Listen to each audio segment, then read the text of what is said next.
people ask what the meaning of life is, and it seems to me that meaning is proportionate to the adoption of responsibility. You know, like, let's say you have a little sister who's like 3. You're going to take care of her. Like, questioning whether that's a good idea just seems stupid. You know what I mean? It just doesn't seem like the right kind of question. It's like, well, obviously, self-evidently, let's say, that's what you do. And do you find it meaningful? It's like, probably, you know, interacting with a little kid. When I had little kids, you know, when they were like 2 or under, we took them out to see their relatives, and they were older people, and you know, they watched that 2-year-old like it was a fire. You know, every second that little kid was in the room, every single adult was focused on him or her. That's something that people attend to, and that's a source of meaning. And what else is meaningful? Well, your family relationships are meaningful to you, and maybe the responsibility that you adopt as a friend, that seems meaningful. Maybe your decision to pursue a particular career and be of some utility in society, you know, part of that's governed by your desire to establish some security and get ahead. It's fine, but you're also playing an integral role in the maintenance of the structure that supports you. And my observation has been that in my clinical practice is that people just have a hell of a time if they don't slot in somewhere, you know. You think, I got to go to work at 9 in the morning, and you know, I've got this rigid schedule. It's like, it's probably a good idea to be grateful for that, because what I've noticed is that if people pull out from those externally scaffolded systems, they drift. They get depressed, they get anxious, they don't know what to do with themselves. You know, they're kind of like sled dogs with no sled. And we're kind of like sled dogs, as far as I can tell, beasts of burden. Like, we need a load, man. We need a load. And the question is, what sort of load do you need?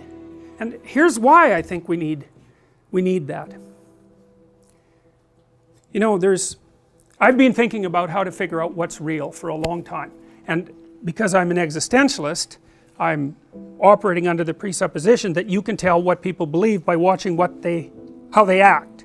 I don't care what they say. I don't care what their statements are about their view of reality.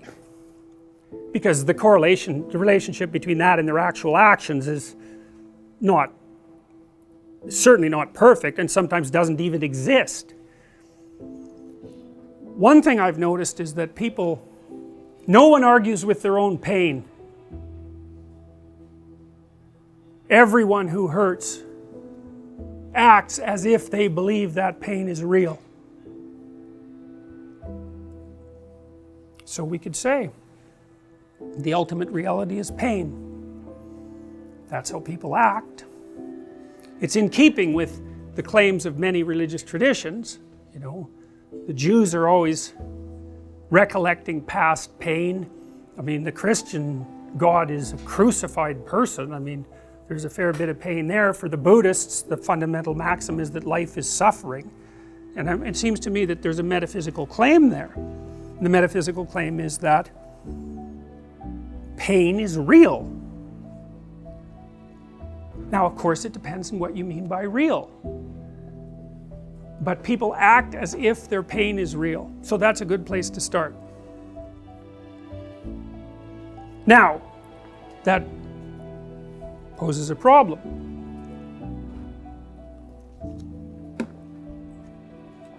Life is a pain. Life is suffering, let's say. And why is that? Well, it's because you can be broken, hurt, and destroyed. And so, that seems pretty self-evident. And worse, you know it. And that makes people unique. Like, that's our self-consciousness, right? That's really what separates us in some sense from other creatures. I mean, other creatures have some self-consciousness, like a chimp can learn to recognize itself in a mirror, and so can a dolphin, but you know, that's That's pretty bare bones self-consciousness, you know. Real self-consciousness is the knowledge of your borders, and not only in space but in time. And as far as I can tell, human beings are the only creatures that have discovered the future, and that's really good because we can plan for the future, but it's really bad because, you know, the future's finite, and that's a big shock to the old system. And it's the existential burden that everyone bears, and it's associated integrally with suffering. And so then you think, well, life is suffering, and it's finite, and that's part of the suffering. That's part of what makes you question the value of existing, and maybe the value of existence itself.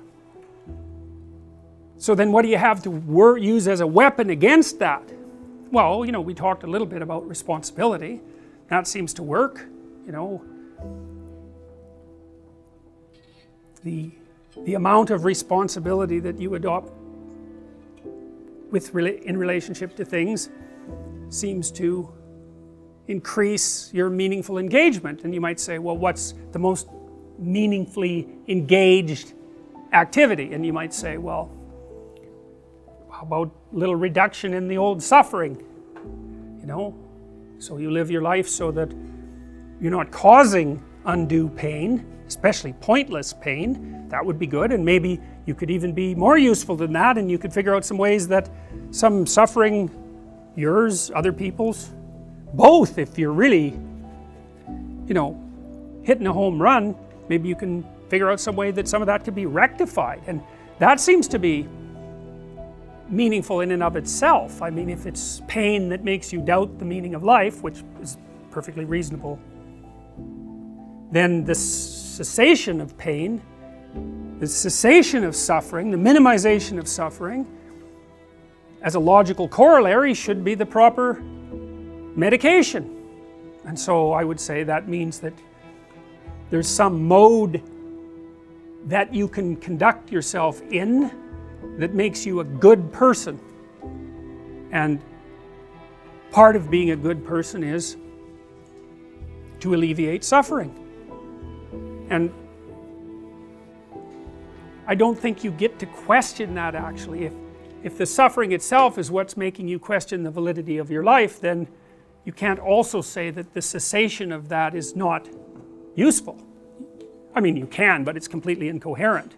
You can claim incoherent things if you want.